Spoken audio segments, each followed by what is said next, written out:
Hello student, मैं आज आप लोगों को परपेरियम के बारे में बताऊंगी। तो देखिए definition. Puerperium is the period of expulsion of placenta and membrane to the return of the women reproductive tract. It's not pregnant stage. It last for 6 week. मतलब जो शिशु के जन्म से लेकर के 6 वीक या 42 डेज तक का जो टाइम पीरियड होता है उसे हम परपेरियम कहते हैं। परपेरियम एक ऐसी स्टेज होती है जिसमें प्लेसेंटा का एक्सपल्सन होता है डिलीवरी के बाद। उससे लेकर के 6 वीक तक का जो समय होता है उसे हम परपेरियम कहते हैं। इसमें जो फीमेल होती है उसके जो रिप्रोडक्टिव ऑर्गन्स होते हैं वो पुनः नॉन प्रेग्नेंट स्टेज में आते हैं। ठीक है, अब हम देखेंगे इसको 3 पार्ट्स में डिवाइड किया गया है परपेरियम को। तो फर्स्ट देखेंगे इमीडिएट जो होता है। फर्स्ट जो परपेरियम होता है उसका 24 आवर्स तक का जो टाइम पीरियड होता है उसमें उस टाइम उसे हम इमीडिएट परपेरियम कहते हैं। 24 डिलीवरी के बाद 24 आवर्स तक का जो टाइम होता है उसे। और इसमें क्या होता है, जो बीपी होती है वुमेन्स की, बीपी, पल्स और रेस्पिरेशन, वो क्या होते हैं अपने, इसके जो वाइटल साइंस होते हैं बीपी, पल्स, रेस्पिरेशन, ये अपने इसमें पुनः अपने नॉर्मल कंडीशन में आते हैं।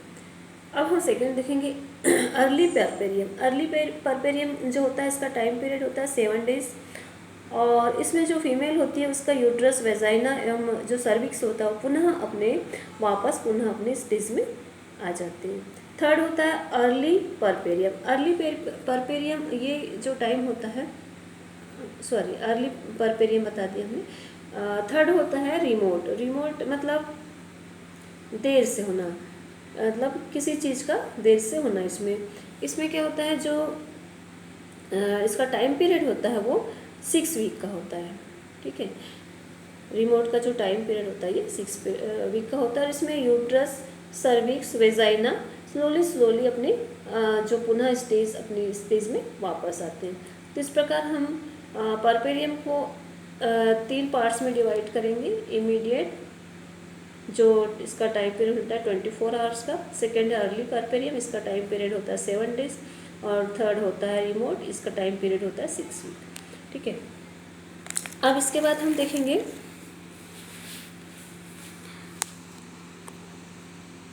देखेंगे कि जो फिजियोलॉजिकल चेंजेस होते हैं परपेरियम स्टेज में, जो फिजियोलॉजिकल चेंजेस होते हैं उसमें हम देखते हैं कि जो यूट्रस होता है, यूट्रस नॉन प्रेग्नेंट लेडी में जो यूट्रस का वेट होता है वो 60 ग्राम होता है। और इसकी जो यूट्रस की लेंथ होती है वो 7.5 सेंटीमीटर होती है। और इसका जो वाइड होता है वो 5 सेंटीमीटर होता है। और इसकी जो थिकनेस होती है वो 2.5 सेंटीमीटर होती है। ठीक है, अब इसके बाद हम जब वुमेन जो होती है वो कंसीव करती है बेबी को, प्रेग्नेंट कंडीशन में होती है, तो उसका जो यूट्रस का लेंथ होता है वो 20 सेंटीमीटर होता है। उसका जो वाइड होता है वो 12 सेंटीमीटर होता है। और जो उसकी थिकनेस होती है वो 7.5 सेंटीमीटर होती है। ठीक है, और इसका जो यूट्रस का वेट होता है 60 ग्राम से लेकर के 100 ग्राम या 1 kg का हो जाता है। ठीक है, अब इसके बाद हम देखेंगे यूट्रस डिलीवरी के बाद। अब हमने देखे प्रेगनेंसी के समय यूट्रस का वेट और लेंथ और उसका थिकनेस। अब हम देखेंगे डिलीवरी के बाद 24 आवर्स में इमीडिएटली जो यूट्रस होता है वो अम्लाइकस एंड सिम्पासिस प्यूबिस के बीचों बीच आ जाता है। 24 आवर्स में इमीडिएटली जो यूट्रस होता है वो अम्लाइकस एंड सिम्पासिस प्यूबिस के बीचों बीच आ जाता है। यूट्रस जो होता है फ्लॉपी लाइक होता है, जो स्ट्रक्चर होता है इसका फ्लॉपी लाइक होता है। और ये डिलीवरी के बाद जो यूट्रस में चेंजेस आते हैं। अब इसके बाद हम सर्विक्स में क्या चेंजेस आते हैं देखेंगे डिलीवरी के बाद। तो डिलीवरी के बाद जो सर्विक्स है उसका जो 2 से 3 दिन में जो एक्सटर्नल ऑस होता है वो ओपन होता है 2 से 3 दिन तक, ठीक है। लेकिन जैसे ही 1 वीक के बाद हम देखेंगे और उसमें हम यदि वन फिंगर जो अपनी फिंगर होती है उसको इंसर्ट करने की कोशिश करेंगे तो वहाँ इंसर्ट नहीं होगी, किंतु उसका जो टिप वाला भाग होगा वही बस इंसर्ट होगा, ठीक है। तो मतलब कि एक्सटर्नल ऑस जो होता है वो 2 से 3 दिन तक ओपन रहता है, उसमें वन फिंगर इंसर्ट हो सकती है, लेकिन 1 सप्ताह के बाद हम देखेंगे तो वो क्लोज हो जाता है। तो ये जो कंडीशन होती है वो जैसे नल्ली पैरा वाली जो स्टेज होती है उसे कहते हैं हम, जैसे कि नल्ली पैरा का मतलब होता है कि जिसने जो वुमेन जिसने कभी प्रेगनेंसी को कंसीव नहीं किया हो, ऐसी कंडीशन हो जाती है। अब हम थर्ड देखेंगे वेजाइना में क्या चेंजेस होते हैं डिलीवरी के बाद। तो वेजाइना को में चेंज आने में थोड़ा टाइम लगता है।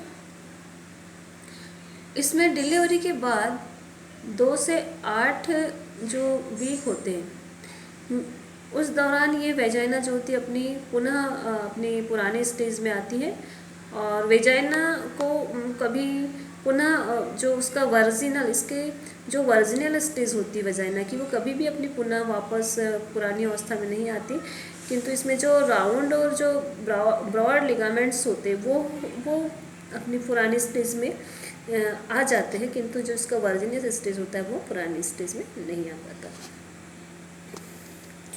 इसके बाद हम थर्ड देखेंगे ब्रेस्ट। ब्रेस्ट में क्या चेंजेस आते हैं। तो ब्रेस्ट में 2 से 3 दिन तक कोई चेंजेस नहीं आते, किंतु जो होता है कोलेस्ट्रम सिक्रेशन होता है इसमें। तो जो डिलीवरी के बाद आधे से 1 घंटे के बाद ही कोलेस्ट्रम का जो सिक्रेशन होता है वो ब्रेस्ट से होना शुरू हो जाता है, और यह 2 से 3 दिन तक रहता है। और जो ब्रेस्ट में होने वाले चेंजेस होते हैं वो 2-3 दिन तक ब्रेस्ट में ऐसे कोई चेंजेस नहीं होते। अब हम देखेंगे लैक्टेशन। यूट्रस हो गया, सर्विक्स हो गया, वेजाइना हो गया, ब्रेस्ट हो गया। अब देखेंगे हम लैक्टेशन। लैक्टेशन क्या होता है। तो डिलीवरी के बाद यह स्टार्ट होता है लैक्टेशन। तो ये ब्रेस्ट से सीक्रेट होता है लैक्टेशन ब्रेस्ट। तो इसमें जो होता है breast to physiological change into 4 to 4 stage में होता है ये जो लैक्टेशन होता है। इसका जो फिजियोलॉजिकल चेंजेस हम देखेंगे तो ये 4 स्टेज में होता है। इसका जो फर्स्ट स्टेज होता है परपेरियम ऑफ ब्रेस्ट। परपेरियम ऑफ ब्रेस्ट जो ब्रेस्ट से फर्स्ट बार जो सीक्रेट होता है उससे हम कहते हैं परपेरियम ऑफ ब्रेस्ट। इसका सेकंड नाम हम देखेंगे तो इसको मेमोजेनेसिस कहते हैं। क्या कहते हैं, mammogenesis first stage. Second stage देखेंगे हम लैक्टेशन की synthesis and secretion of milk synthesis and secretion of milk from breast alveoli। तो इससे हम कहते हैं लैक्टोजेनेसिस। फर्स्ट जैसे परपेरियम ऑफ ब्रेस्ट इसे मेमोजेनेसिस कहते हैं, और जो सेकेंड है synthesis and secretion of milk from breast alveoli से हम लैक्टोजेनेसिस कहेंगे, ठीक है। थर्ड स्टेज है injection of milk. Injection of milk जिसे हम गैलेक्टोसाइलोसिस कहते हैं। और फोर्थ स्टेज है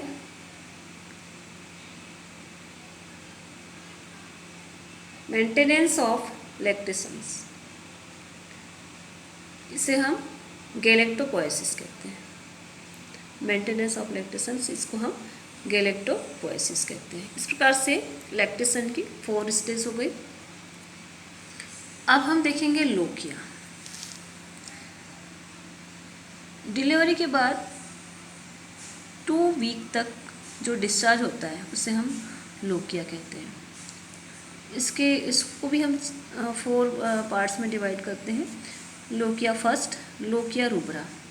यह 3 से 4 डेज तक के इसका जो टाइम पीरियड होता है 3 से 4 डेज तक के सीक्रेट होता है। और इसमें जो ब्लडिंग होती है वह रेड कलर की होती है, ब्राइट रेड कलर की होती है। और इसमें कंटेन होते हैं जो एपिथेलियल एंड ब्लड सेल्स होते हैं। सेकंड हम देखेंगे लोकिया सिरोसा। लोकिया सिरोसा में ये 5 से 9 डेज तक सिक्रेशन होता है इसका, 5 से 9 डेज तक। और इसका जो कलर होता है वह येलो ब्राउन होता है। और इसमें WBC, इसके जो कंटेन होते हैं वो WBC होते हैं। थर्ड हम देखेंगे लोकिया एल्बा। लोकिया एल्बा ये 10 से 15 दिन तक के इसका टाइम होता है सिक्रेशन होने का। और इसका जो कलर होता है वो पेल या वाइट कलर का होता है। और इसके अगर कंटेंट की बात करें तो हम इसमें डेसिडुआ सेल्स, एपिथेलियल सेल्स और ग्रेन्युलर सेल्स पाए जाते हैं। इस प्रकार से जो लोकिया है, first lochia rubra, second lochia serosa और थर्ड लोकिया एल्बा। इसका देखिए हमने लोकिया एल्बा रूब्रा जो है 3 से 4 डेज तक होता है। इसका जो कलर होता है रेड कलर का होता है। इसमें एपिथेलियल सेल्स कंटेन के रूप में पाए जाते हैं। और थर्ड होता है लोकिया सिरोसा, ये 5 से 9 डेज तक का इसका टाइम पीरियड होता है। इसमें जो इसका कलर होता है येलो ब्राउन्स होता है। और इसके जो कंटेंट होते हैं WBC होते हैं। और थर्ड है लोकिया एल्बा, ये 10 से 5 डेज तक के इसका सिक्रेशन होता है। और इसका कलर होता है जो पेल और वाइट कलर का होता है। और इसमें जो कंटेंट पाए जाते हैं वो डेसिडुअल सेल, एपिथेलियल सेल और ग्रेन्युलर सेल्स इसमें पाए जाते हैं। तो इस प्रकार से अभी हमने देखे परपेरियम। परपेरियम क्या होता है, इसमें और फीमेल में इसमें डिलीवरी के बाद परपेरियम पीरियड में फीमेल में क्या क्या चेंजेस होते हैं। ठीक है, इसके बाद हम नेक्स्ट क्लास देखेंगे परपेरियम के जो कॉम्प्लिकेशंस होते हैं, complications of puerperium and its management. ठीक है, थैंक यू।